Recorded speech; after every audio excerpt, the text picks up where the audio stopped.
Welcome to Retire Mentorship. I'm your host, Freeman Lindy, Certified Financial Planner. We started last week with chapter 1 of my book since I ran out of episodes to broadcast during tax season. And so for the next 2 weeks, we'll do episodes or chapters 2 and 3 of the book. So today is chapter 2, next week will be chapter 3, and then we'll be back on with fresh, brand new content that has never been heard before by anyone, anywhere, except Ethan, who puts this together for me. So in the meantime, enjoy chapter 2, and we'll be back next week with chapter 3, and then on to new content. Chapter 2, Duration, Income that Lasts Longer Than You and Yours. Life, if well lived, is long enough. Seneca. When are you going to die? Hopefully it will be from natural causes, and preferably a peaceful passing in your sleep. It's what everyone hopes for. When are you going to pass away from your natural life? How long are you going to live? And perhaps more importantly, how long will your spouse live? If we knew the definitive answers to these questions, retirement planning would be easy. Are you going to live to exactly age 85 and 87? Perfect. We can have precisely the correct income to maximize your spending and slide into home plate with $20 in the bank. If we could know at age 50 exactly how long each of us would live, then retirement planning would be much more straightforward. Most financial reps would be out of a job. The equation got a whole lot simpler. But we don't know. Healthy couples in their 50s and 60s don't know how long they will live. We can guess. We can speculate. We can look at life expectancy tables and reflect on the longevity of parents, grandparents, and other family members to get an idea. But no one knows. How do you plan an income for an unknowable duration? How do we enjoy the first phase of retirement without damaging the last? There is a narrow road between the two, and it is easy to fall off the road on either side, each of which lead to a bad outcome. When it comes to pacing your retirement income in your early retirement, you can make 2 mistakes. 1, spend too little, or 2, spend too much. Spend too little. Some retirees, terrified at the prospect of running out of money, spend nothing in retirement. After a lifetime of working and sacrificing and saving, they are too afraid of the future to enjoy the present. They withdraw the least amount possible from their accounts to ensure they last. They avoid vacations with family and loved ones. They skimp on gifts for the grandkids, fun with friends, and traveling together. There's a continual fear of the future and a hoarding mentality that plagues their retirement. They are successful at making their money last. They don't run out, and they have plenty left when their time comes. They leave an inheritance to their cherished children and charities. But at what cost? They missed out on so much life because of their fear and lack of a retirement plan. Their children are grateful for the inheritance, but they prefer that their parents enjoyed it more while they were alive. Surplus savings cannot make up for missed memories. Ultimately, spending too little is an overreaction to the alternative. And as bad as the first problem is from a quality of life standpoint, the second is much worse. Spend too much. Some retirees insist on enjoying the spoils of their hard work and savings. Travel, entertainment, food, they enjoy it all and enjoy it often. The early years of retirement are prime years for fun. Often called the go-go years, these years are marked by relative youth and health compared to later years, as well as a newfound time freedom. What day of the week do you usually spend the most money on fun in your working years? Saturday. And what is the most popular night for going out for entertainment? Friday. When you're retired, every day is a Saturday and every night is Friday night. Plus you have a massive pile of money. You think an extra $100 here or $1,000 there can't hurt. We'll reduce our spending down the road. It's time to enjoy these years. While you can reduce entertainment and travel spending later in your life, you can't reduce healthcare expenses that grow as you age. Nor can you slow the continued war waged against your purchasing power by your mortal enemy, inflation. Spending too much can mean an enjoyable early retirement and an anxious later retirement. You live too long and run out of money. Exit through door number 2. The narrow road. Both outcomes are the result of improper retirement planning. You've underestimated your early spending ability and lived life as a Scrooge. Or you've overestimated your late purchasing power and ended up a pauper. You need a retirement income plan to avoid these scenarios and to walk the narrow road of enjoying retirement at all stages. You need a plan that includes duration, income that lasts longer than you and yours. When you, through proper planning, have confidence that your retirement income will last longer than you gain tremendous peace. You can spend confidently now within the bounds of the plan and know you'll be okay later. You can spend the right amount at all stages and peacefully stroll the narrow road. How do we create duration? As before, we must first firmly establish what doesn't work. Let's look again at the two most common ways of creating retirement income, the average annuity and fixed income. We'll explore why they fail at creating duration and look at one more common strategy that is errantly sold to those looking for a secure retirement. Lasts, why fixed income fails. Most retirees are heavy in fixed income. They have pensions or annuities, a truly fixed income, and a portfolio dominated by cash, bonds, and government securities. They succumb to fear of the market volatility and losing money in the stock market, and their primary motivator is to preserve their principal instead of creating an income. We saw in the last chapter that fixed income is not enough to keep up with withdrawals plus inflation.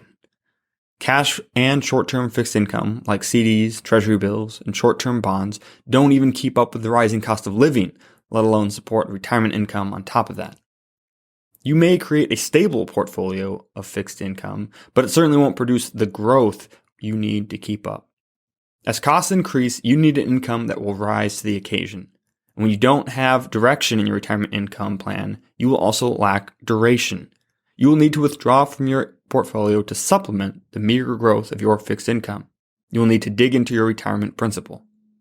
As soon as you start depleting your nest egg, you trigger a race against time. Which will run out first, your time on this earth or the money in your account? A fixed income portfolio cannot last, not with any reasonable withdrawal rate. Even portfolios that have some stocks in them are unlikely to last. Many retirement investment models are programmed to have 50, 60, or 70% of the retiree's portfolio in fixed income. The meager amount of growth these combinations bring is not sustainable. Well, you might say, I can just withdraw less. I have enough money in my retirement to live on withdrawals of only 2 to 3% per year. If my portfolio gets 5% and inflation is 2%, I can live on the other 3%. I can make it last. True, you can make it last. You can cut spending way back, downsize, give nothing away. But what kind of choice is that? Why would you choose that when you have options? If you genuinely want to live on 3%, why wouldn't you still want to sustainably draw an extra 2%? If you genuinely only want to live on $30,000 per year from a $1 million portfolio, why would you not want an additional $20,000 per year to make an impact? Is there no one you could give it to? Is there no cause you care about that you could donate it to? Is there no impact vital to you that you could make a sizable difference? Many people do make their fixed income portfolios last. They don't run out of money, and they leave some money to others in the end. But at what cost? What memories are you missing out on by choosing a small income? What impact are you denying by staying in your comfort zone? Both the impact of what you could leave and the impact you could have made while alive. Plenty of retirement strategies help you make your money last by minimizing. Some financial reps who prepare retirement projections for clients recommend some of these minimizing strategies. You can minimize your income. What's the smallest income you can live on? Try to go a bit smaller. Could you live on that? Okay, now we can make this income last your lifetime. You can minimize your retirement. Can you work a bit longer? I know your grandkids are growing up fast and you're missing a lot by working, but can you work until 67 instead of 65? Then you can get a higher Social Security income and we can make your portfolio income last. Work a bit longer, your retirement will be shorter, and you don't need the money to last as long. You can minimize your impact. I know you wanted to help your grandkids go to college, give generously to your church, and support this cause, but if we cut all that back, we can make your income last. You can do all that. You can choose a fixed income and make it last. But that's not the point of this strategy. 3D retirement income is designed to maximize your retirement income while making it last. How can you live the most life and have the greatest impact? by creating the highest and longest income you can. Fixed income cannot do that. Fixed income fails the duration dimension. Longer. Why annuities fail. A key point of duration is the word longer. Note that the phrase isn't income that lasts as long as you do. We don't want to cross the finish line tied with our money. We want our money to outlive us. This distinction is the crucial reason annuities fail the duration dimension. Annuities are touted as the guaranteed lifetime income that everyone needs. They are specifically sold to solve the problem of living too long. Their sales are very high due to this concern.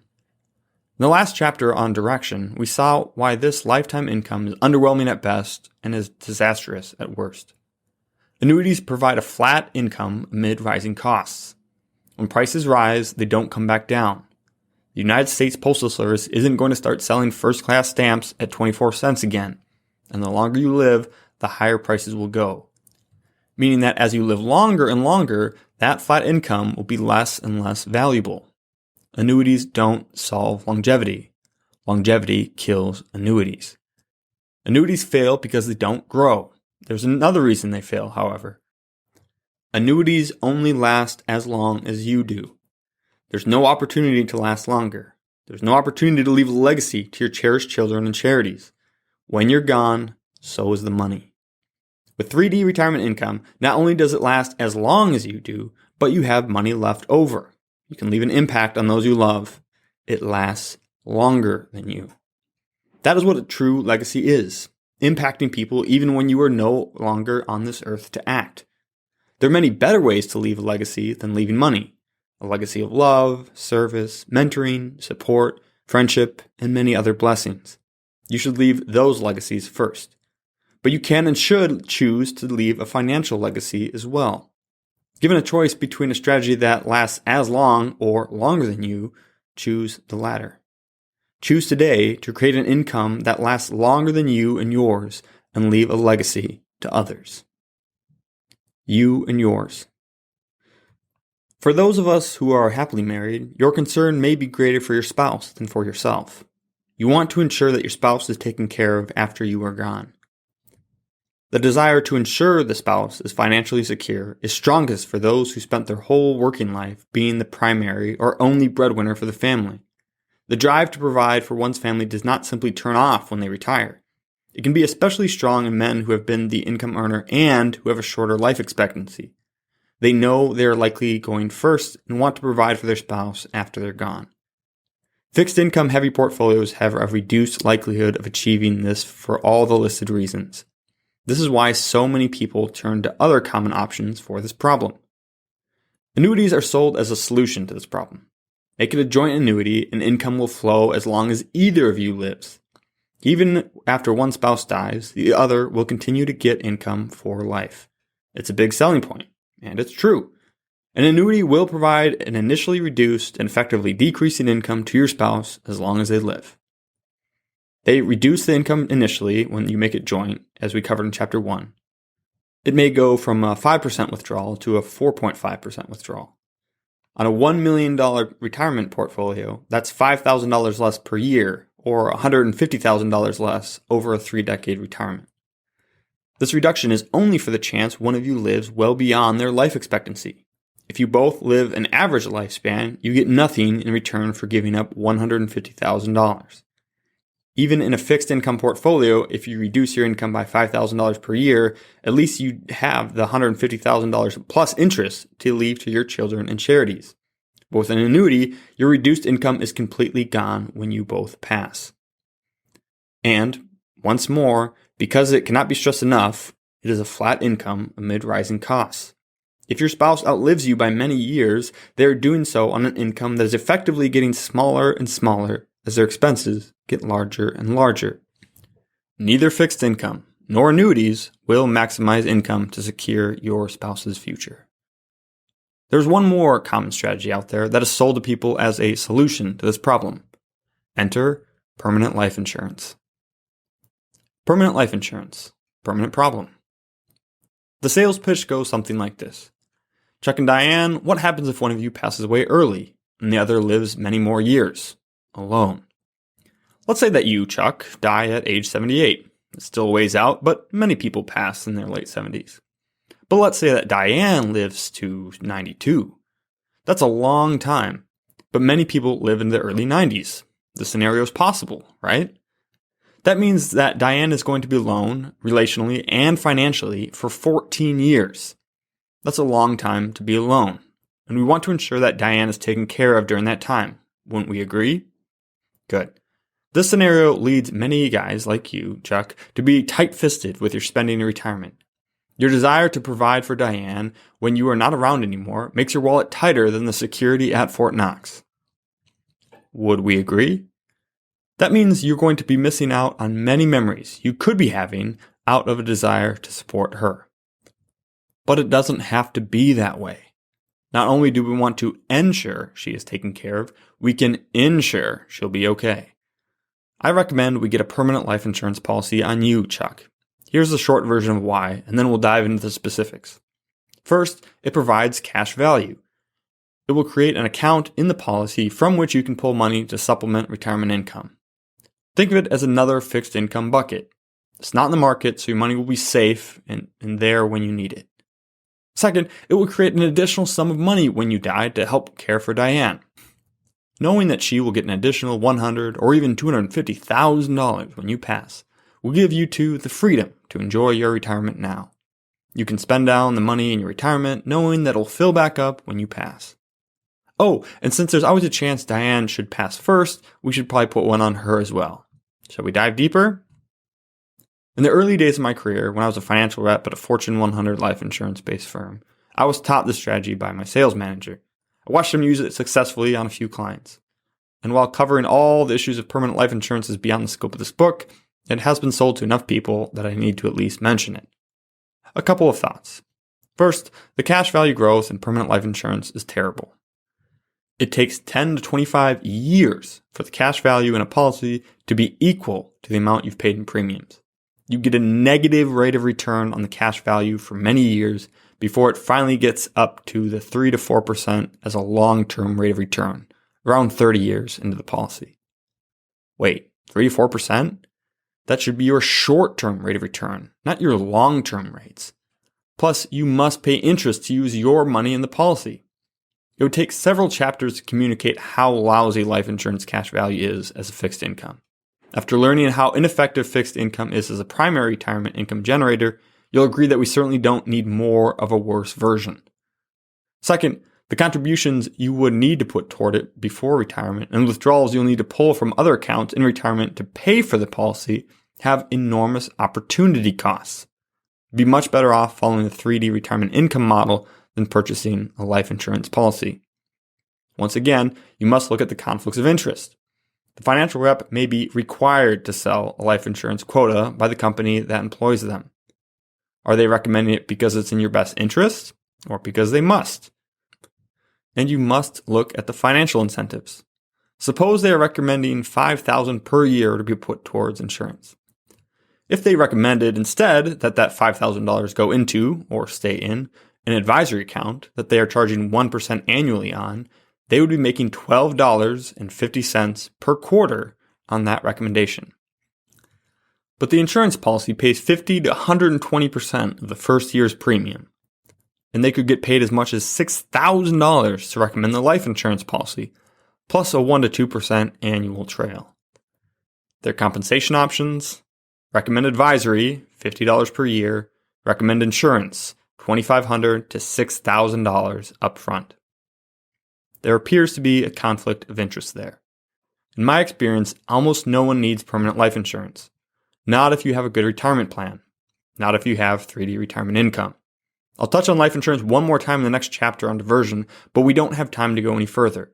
If you've been sold a permanent life insurance policy or have a financial rep who is constantly recommending it, I would encourage you, in the strongest possible terms, to listen to the podcast series I did on life insurance myths. You can find the summary and links to the episodes at retirementorship.com/14. The better way to ensure your spouse will not run out of money is to create duration, an income that lasts longer than you and yours. If your retirement plan includes income that outpaces inflation, outlives you, and has one more ingredient, it will outlive your spouse as well. But mark my words, you need the last piece. You need the final dimension, or your plan will fail. We'll cover that in the next chapter. Chapter 2 Summary. You can make 2 spending mistakes in retirement. Spend too little, missing out on experiences. Spend too much, running out of money.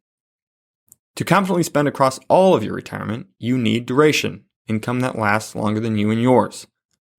Fixed income does not produce enough growth to support withdrawals plus inflation. You must withdraw principal, triggering a series that ends with you depleting your retirement accounts. It becomes a race to see which runs out first, your time or your money. You can make fixed income work by minimizing your retirement, working longer, your income, living lower, or your impact, giving less. 3D retirement income focuses on maximizing your income, not minimizing it. The value of an annuity decreases the longer you live. Annuities don't solve longevity. Longevity kills annuities. Annuities end when you die. There is no legacy to pass on to others.